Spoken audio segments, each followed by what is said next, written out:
தமிழ் சினிமாவில் இன்னும் திருமணமாகாமல் திருமணம் செய்யாமல் பல நடிகர்கள் இருக்காங்க.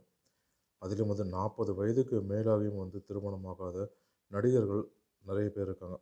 அவர்களில் முக்கியமானவர் தான் விஷால் அவர்களுமே விஷால் அவர்கள் நடிகர் சங்க கட்டிடம் கட்டிய பிறகு தான் என்னுடைய திருமணம் நடக்கும்னு கூறியிருந்தார். இது சொல்லி 9 ஆண்டுகளுக்கு ஆகிறது. 9 ஆண்டுகளுக்கு பிறகு தற்போது இந்த கட்டிடம் முடியும் தருவாயில் இருக்குது. இதனையடுத்து பலருமே நடிகர் சங்க கட்டிடம் முடியும் தருவாயில் இருக்கும் பொழுது விஷாலோட திருமணம் எப்போ அப்படின்னு கேள்வியும் எழுப்பப்பட்டிருந்தாங்க அவரது ரசிகர்களும். அது மட்டும் இல்லாமல் நிறைய பேர் அவர் திருமணம் குறித்த தகவலும் பல வதந்திகளும் வண்ணமே இருந்தது. இதற்கெல்லாம் முற்றுப்புள்ளி வைக்கும் வகையில் சமீபத்தில் விஷால் அவர்கள் திருமணம் முடிவாயிடுச்சு, 1 மாதமாக அந்த பெண்ணை நான் காதலிக்கிறேன், இன்னும் 4 மாதத்தில் எனக்கு திருமணம் நடக்கும்னு சொல்லியிருந்தார். இதையடுத்து யார் அந்த பெண் அப்படின்னு ஆவலாக ரசிகர்களும் காத்து கொண்டிருந்தாங்க. அந்த தகவல் நேற்று அதிகாரப்பூர்வமாக அறிவித்தாங்க ஜோடியாக. யோகிடா பட விழா மேடையில் ஜோடியாக அவர்கள் தேதியை அறிவித்தாங்க.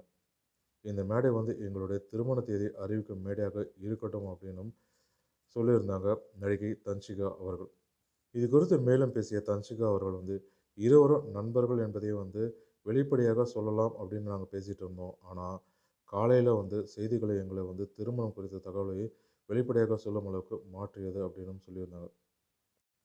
அதாவது நாங்கள் 2 பேரும் 29ஆம் தேதி திருமணம் செய்து கொள்ளலாம் அப்படின்னு முடிவெடுத்திருக்கோம்னு சொல்லியிருந்தார். 29ஆம் தேதி விஷாலோட பிறந்தநாள் அன்னைக்கு நாங்கள் எங்களுடைய திருமணத்தை செய்து கொள்ளலாம் அப்படின்னு முடிவெடுத்திருக்கோம்னு, இது பெற்றோர்களுடைய சம்மதத்தோடு இந்த திருமணம் நடைபெறும்னு சொல்லியிருந்தாங்க.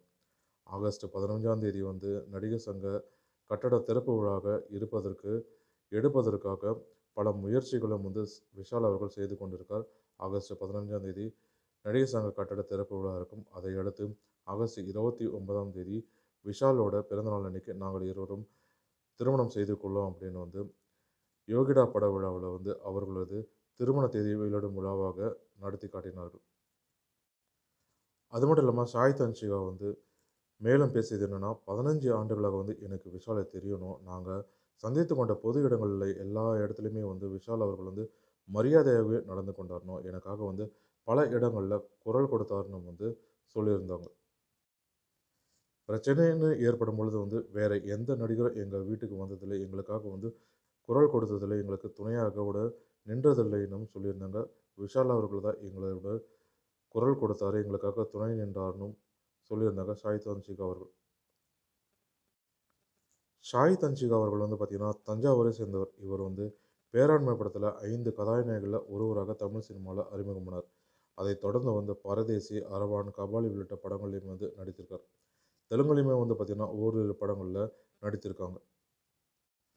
தற்போது விஷாலுக்கும் தன்ஷிகா அவர்களுக்கும் காதல் ஏற்பட்ட நிலையில் விரைவில் திருமணமும் முடிவாகிவிட்டது. 29ஆம் தேதி விரைவில் விஷாலுக்கும் தன்ஷிகா அவர்களுக்கும் டும் டும் டும்.